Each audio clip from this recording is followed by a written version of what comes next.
E quando eu não tenho um sucessor, como é que faz? Esse assunto que você traz aí, Arthur, de governança, gestão profissional, isso faz sentido para quem tem sucessor, para aqueles que os filhos estão empenhados, gostam da vida no campo, mas os meus filhos é médico, advogado, engenheiro, empresário da tecnologia, o cara não gosta de fazenda. Então eu tô vendo que toda a minha história, o legado, aquilo que eu construí, vai acabar em nada. Eu sou o Arthur Toledo, da Trato Consultoria. Esse é um assunto que frequentemente eu discuto com as famílias e se você tem uma situação parecida, fique até o final que você vai saber que não é o fim do seu negócio agro se você não tem um sucessor. De uma forma geral, do ponto de vista do produtor rural, daquele cara que construiu tudo sozinho, tem ali um sentimento de fracasso. Se lá no fim da vida, tudo que eu construí, a turma aqui vai simplesmente esperar eu fechar os olhos e passar na grana e vão torrar tudo viajando pela Europa.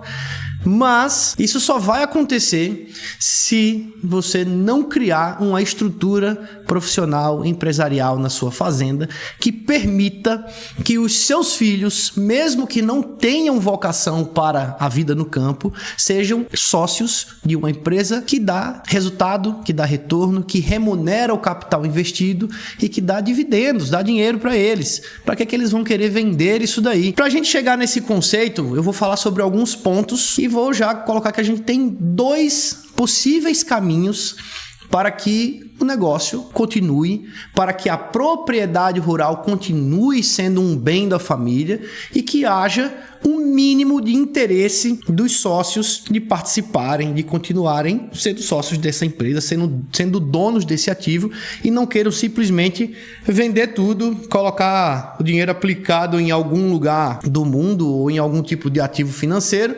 e se desfaçam de toda a história da família e toda a luta que foi construída até aqui. Então a primeira coisa que a gente precisa ter em mente, e a gente repete isso com frequência aqui na Trato, toda fazenda, quem tem fazenda, todo fazendeiro tem 2 negócios. Ele tem a operação agropecuária em cima da fazenda, criar boi, plantar grãos, cana, café e tudo mais. E o segundo negócio é o investimento imobiliário. E a gente tem que conseguir enxergar isso separado. Essa é a premissa inicial para a gente conseguir avançar aqui. Então, você não precisa necessariamente ter uma atividade agropecuária sua, você tocando ou seus filhos tocando, para você continuar sendo dono de uma fazenda. Exemplo, você compra casas para alugar na cidade ou galpões logísticos para a indústria, quer dizer que você tem que abrir uma empresa em cada um deles? Ou você pode simplesmente alugar para outras pessoas que vão colocar seus negócios nesses imóveis? Esse é o mesmo quesito aqui da questão dos imóveis rurais. Você pode arrendar os seus imóveis, a operação agropecuária não é mais sua, mas o imóvel continua sendo seu. E quando a gente fala de investimento imobiliário, lembre-se, é o grande negócio do agronegócio, é o investimento imobiliário, a valorização do imóvel no longo prazo. No longo prazo, nenhum outro ativo com esse nível de risco trará tanto resultado quanto ser dono de terras no Brasil. Não se desfaça de terra, você tem que comprar mais terra, não vender terra. Quem compra terra não erra, no longo prazo é o melhor negócio. Então, fica com esse negócio. Esse é um primeiro caminho, é o arrendamento rural, e eu vou explicar o que você precisa ter para que isso funcione. Você tem uma empresa em que a execução dessa empresa tem uma equipe profissional tocando o dia a dia. Então, em níveis diferentes, a gente fala o seguinte: você pode contratar profissionais para serem os gestores, os executivos da sua fazenda. Existem várias fazendas no Brasil em que o dono da fazenda, ele é só dono da fazenda e a empresa que está lá dentro é dele, mas ele não opera lá dentro. Ele tem executivos, ele tem pessoas capacitadas que ganham bem e que tocam a fazenda e reportam resultado para os donos. Então, esses são os dois caminhos possíveis para quem não tem sucessores aptos, preparados ou, no mínimo, com vontade de tocar uma fazenda. Você não precisa se desfazer da fazenda, mas você precisa criar uma estrutura empresarial que eu vou explicar aqui detalhadamente agora nos próximos minutos. De uma forma geral, aqui na Trato, a gente ensina que toda fazenda tem que ter uma estrutura empresarial em que você tem o conselho, que são os donos da empresa, que discutem as questões estratégicas de visão de longo prazo, as premissas para o negócio, o risco que eles querem topar, como eles querem que as coisas aconteçam. Abaixo disso, você tem o corpo diretivo, o corpo diretor, o executivo, os diretores da fazenda. Esse diretor pode ser um dos donos, deve ser um dos donos, o diretor da fazenda. Esse diretor também está no nível estratégico, que é quem decide as grandes coisas, o planejamento, a comercialização, as premissas da operação, que faz o orçamento, que faz toda a direção do negócio. Para onde a gente vai? Como que a gente vai fazer isso? Pega a informação do que está acontecendo, a controladoria, para fazer seus indicadores, para fechar os números e reportar para os donos. Então, muitas vezes a gente tem um dono que, além de ser sócio e estar no conselho da empresa, ele também é o diretor. Abaixo disso, você tem, de fato, a equipe que vai tocar a empresa no dia a dia, que são os gerentes. Então, os gerentes é quem tem que estar na fazenda no dia a dia. E, frequentemente, o fazendeiro confunde isso. Na maioria das vezes, o fazendeiro, não vou falar só o fazendeiro não, o empresário, de uma forma geral no Brasil, mas nós estamos falando de fazenda. O fazendeiro comumente confunde que ele tem que ser o gerente da fazenda, que uma fazenda para tocar tem que estar lá todos os dias, que é o olho do dono que engorda o boi. Então, você tem que estar lá todos os dias, olhando, vendo, cobrando. E aí aquela coisa, se o cara não estiver lá, se o dono não estiver lá, a fazenda não anda, as coisas não acontecem ou saem totalmente diferente do que foi planejado e tudo vai pro buraco, o prejuízo é certo. Então isso é uma crença que as pessoas têm de uma forma geral, e essa crença é o mito do empreendedor. Existe um livro que fala sobre isso, mas é isso, o mito do empreendedor. É um mito que você tem que estar lá todo dia fazendo acontecer e controlando as coisas. Quando, na verdade, você deveria estar em um nível de direção da empresa, estratégia, comercialização, contatos, principais direcionamentos, controladoria, monitoramento, resultados e talvez acima disso somente no conselho. O conselho é o dono que recebe um resultado, é o investidor, é o acionista. Então essa é a premissa para a gente entender que se você não tem filhos, pode não ter filhos, ou tem filhos, mas os seus filhos não têm vocação para o trabalho no agro, você não pode ficar achando que o negócio vai acabar porque não vai ter quem toca a fazenda todo dia. Você está confundindo não ter um sucessor com não ter um gerente. Um gerente você contrata. Gerente não é todo mundo que tem talento para ser gerente, mas eles existem aos montes no Brasil. Gente capacitada, que estudou, que tem formação e que tem muita experiência. Você contrata bem, tem que pagar melhor, mas eles dão resultado. Ou você confunde o gerente com o diretor. O diretor, você também pode contratar um diretor. Então, nesse ponto, eu estou falando especificamente da questão de você contratar profissionais para serem a sua equipe executiva. Os diretores, os gestores, os gerentes são profissionais. Mas nesse caso, você continua no conselho. Os donos continuam no conselho. E nesse caso, você que já tem mais idade pensa, mas meus filhos, será que eles vão querer continuar no conselho disso? Porque o conselho também tem suas obrigações, seus deveres e tem que ter conhecimento, tem que ser preparado para estar no conselho. Existem formações específicas para que você seja conselheiro de uma empresa, conselheiro de uma empresa familiar. Quem está no conselho é quem dá a direção e monitora o resultado. E isso você pode ter 10, 20, 30, 50 empresas em que você é sócio e que você participa de um conselho, ou você às vezes nem participa do conselho quando a sua ação é minoritária lá. É a mesma coisa.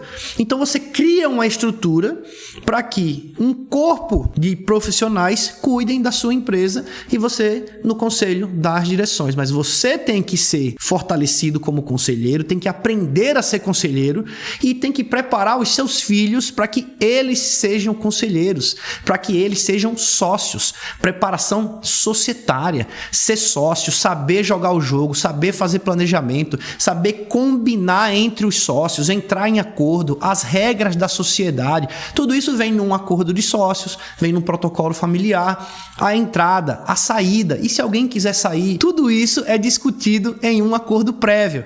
Então, todo esse caminho precisa do quê? Governança. Essa é a palavra que rege tudo que eu estou falando anteriormente.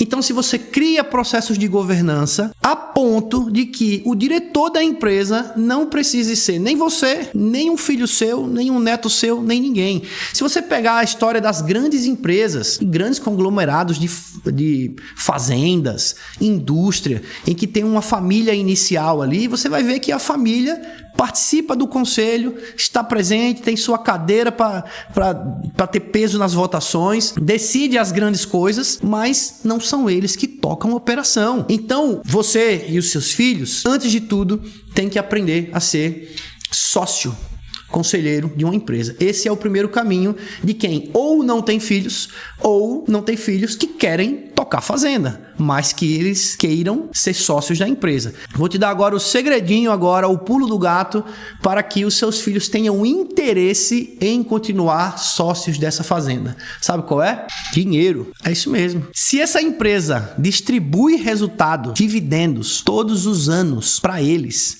e esse resultado é igual ou superior, ou no mínimo relevante para o orçamento do seu filho, aquele dinheiro que ele conta todo ano para pagar a escola dos filhos, o plano de saúde, uma viagem, o carro novo, um apartamento, esse dinheiro pode vir dessa fonte que é essa fazenda, ele vai ter todo o interesse em continuar sendo sócio dessa empresa e recebendo esse dividendo. Se ele não receber dividendos, em algum momento ele vai dizer assim, olha, eu tenho X da minha parte que está investido, imobilizado nessa fazenda, eu quero vender a minha parte. Me dá a minha parte, que aí eu vou comprar uma casa, eu vou viajar para onde eu quero, eu vou ter uma vida, uma qualidade de vida a partir desse dinheiro investido em outro lugar que hoje eu não tenho. Então esse é o segredinho aqui para que os seus filhos queiram continuar sócios da empresa, mesmo que não tenham interesse em tocar fazenda, porque eles não gostam, não têm vocação para o dia a dia no campo. Segundo caminho, esse é se fosse eu escolher, é o menos preferível, mas aí vai de cada um e vai do estilo da família, que é o caminho do quê? Do arrendamento. Você alugar, terceirizar a atividade produtiva que existe em cima da sua fazenda. Lembre-se, o grande negócio é o imóvel valorizando no longo prazo. A operação, aquilo que se paga todo ano ou todo mês, é uma fração desse total. Pode fazer a conta. Quanto vale a sua fazenda em valores de hoje, se você fosse vender, e quanto essa fazenda fatura, quanto de dinheiro entra todo ano que vem da operação, do gado que você vende, da soja que você vende, do café, do cana, do eucalipto. Faça a comparação, você vai ver que é uma fração. E o detalhe, estou falando do faturamento. Se você falar de lucro, margem, geração de caixa, é bem menos. Então, o big business não é a atividade agropecuária, é a valorização da terra no longo prazo. Então, você não se desfaça de terra por visão de curto prazo, por querer um dinheiro rápido no curto prazo, por dizer, olha, o meu dinheiro está empatado nesse monte de terra, então é melhor eu pegar esse dinheiro e colocar em outra coisa. Nenhum outro ativo que você pode colocar esse dinheiro vai dar o resultado no longo prazo que ter terra no Brasil vai dar. Esse é o ponto. E para que você não se desfaça disso, você tem o caminho 1 que eu falei anteriormente e tem o caminho 2, arrendar. Coloca alguém para trabalhar na sua fazenda. Só que aí vem o detalhe. Até para isso, você precisa de governança. Você precisa ter a regra da sociedade para que os seus filhos consigam, no futuro, manter o imóvel e receber o arrendamento. Porque pode parecer fácil, mas vamos fazer uma comparação com o imóvel urbano, que é muito óbvio. Você tem casas de aluguel na cidade. É só alugar e tá resolvido e você não precisa mais fazer nada? Você sabe que não, né? Você sabe que tem inquilino que não paga, que tem inquilino que destrói o seu imóvel, que o cara não tá recolhendo o IPTU, não tá pagando a energia e ficou no seu nome, porque ele saiu e não pagou vários meses, ou ele não está pagando e também não sai e não deixa você alugar para outra pessoa porque ele não sai. Então você tem que cuidar do seu imóvel. Então a depreciação do seu imóvel você vai ter que cuidar, e o relacionamento com os inquilinos, a parte tributária, legal disso tudo, contrato, documentação, que isso você precisa estar em cima. E quando você fala de negócios agropecuários, são sempre grandes negócios e grandes cifras, que também vem junto com grandes tombos se você não estiver preparado. Então, basta arrendar, vou arrendar tudo e tá resolvido? Dá trabalho arrendar também. Tem que cuidar, tem que fazer bons contratos, tem que entender de contrato, tem que entender de modelo tributário que vai ser feito o seu contrato, que você pode estar criando um passivo para o futuro, tem que pagar algum problema que você não está vendo hoje.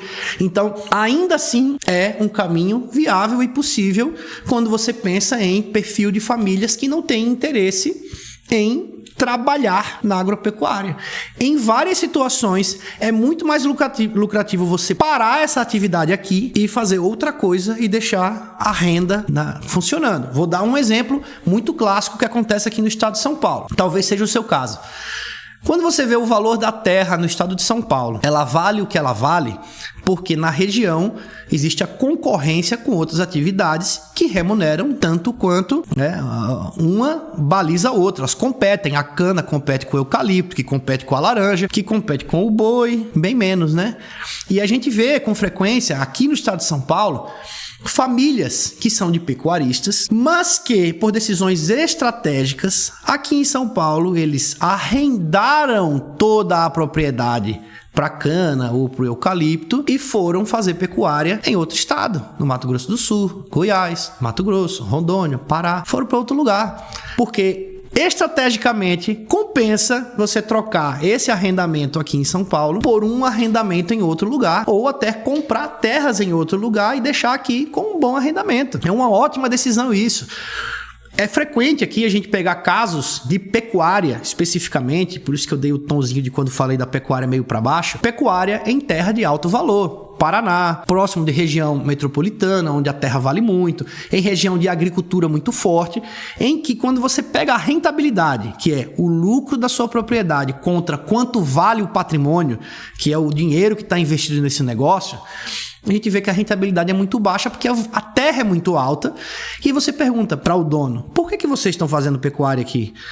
Porque é a história do meu pai, porque a gente gosta, é a minha vocação, que se não for para fazer pecuária eu não vou fazer. Eu também nem faço conta, porque se eu fizer conta eu vou desanimar, então deixa aí.